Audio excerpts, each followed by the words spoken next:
Hello everybody, good afternoon, and yeah, for those that didn't know, we got a new update yesterday to One Vision, and well, it actually ended up skipping up to 9.8.2 from 9.8e. So anyway, let's go ahead and talk about what's new. It's not the biggest patch in the world, but apparently it's laying the groundwork for some interesting stuff. And yeah, once all the chaos subsides on this end, I'm really looking forward to doing more solo with this one, because one of the big ones is that Rodrick actually has a full ogre now, as in apparently he's even monkey gripping the two-hander, so apparently he literally has just every single ogre thing, so that should be kind of interesting to take a look at. Anyway, so CODA battles got updated. This includes special story battles in Pirate's Graveyard, Battles of the Dead, and Goliath. The random battles in POTD have not been updated, so it sounds like the entirety of CODA, so fantastic. Which, by the way, there's a surprising amount of people I've seen that are a bit unaware, like as far as Goliath goes, that the CODA chapters exist. There's 4 extra chapters after the game. A lot of folks just sort of quit after Chapter 4. Just FYI. Yes, you do have to go through Palace of the Dead, but it's honestly, like, in recent times I've actually started appreciating it quite a decent bit. But anyway, so Rodrick now has the full ogre set. He says does mean full, as befits the ultimate optional boss. I'd argue the guy after him might be a little bit more ultimate, but whatever works. His stats have been lowered appropriately, so the battle doesn't become an exercise at throwing gummy bears at a battle cruiser, though that does sound like a fun challenge. Actually, still need to do that lobber only thing at some point. Alright, tarot card bonus system on game start has been changed, thanks to Gibbs for finding this, which, by the way, for those that didn't know, Gibbs is, like, basically finding all kinds of crazy crap in the background for all this, so if you ever see him, make sure to drop a thanks as well. Main drawback of this is that the old system wasn't really intuitive, so if you wanted certain stats, you needed a guide and a bit of luck, as there was no clue as to which way they affected your stats. This is true. The only, like, I ended up sticking with strength builds for a lot of runs, simply because I knew for a fact that if you sounded like somebody that came from a red state, you probably got the strength bonuses. It was weird. Anyway, let's see. The way it works is now much simpler.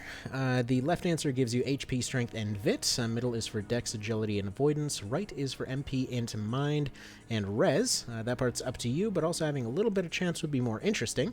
So the cards you draw also raise the same stats as when you pick them up on the field. So Chariot will give you +1 Strength. Hermit gives you +1 Int, for instance. Cards of current loyalty have no effect, so they would provide HP and resistance. That's also the case with luck cards, which give you agility and avoidance. I will add the full table to the class chart in the drive from the FAQ section. So yeah, you can have more dedicated builds. We'll check in just a second if it actually updated the UI at all. I don't think so. Basically, what I was trying to look at right now is in relation to the next piece of information here, which you might have noticed potentially, being looked at here. So, you probably noticed this is a pretty small patch. I'm trying to focus more on updating battles, which means we'll hopefully hit 1.0 before Fox turns into a porn channel. I mean, it kind of already is one. It's just kind of bad idea porn. Anyway, moving on. Equipment updates. By popular demand, Pavana is now a default spear instead of a side grade, as Freya can serve as a decent tank, so using a side grade means she's potentially missing out on a lot of counterattack damage. We'll see if the weapon can be a side grade instead if needed. So basically that's the one of the general weapons. The Heaven Generals, I mean. The Lightning Spear. Let's see. Innate punches and thrown objects are now considered fists and sidearms respectively. So yes, sidearms definitely are a rock, for sure. That's why people keep rocks in holsters. Anyway,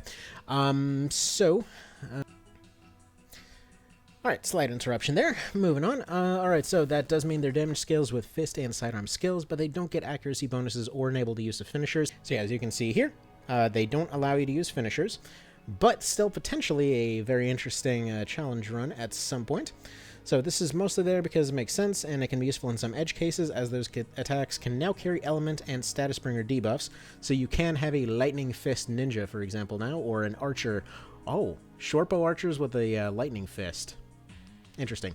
One thing that I was actually hoping to find out here is whether or not they actually have parry. So I think what we're going to do is I'm actually going to go over here, turn on infinite actions, and see if we can't maybe figure out if it actually activates parry or not, because I'm not sure they do.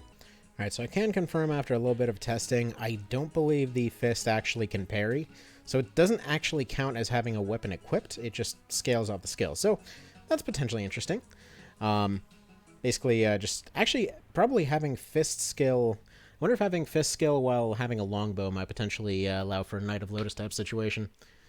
Either way, yeah, fists can now be the fist fight emblem. How about that?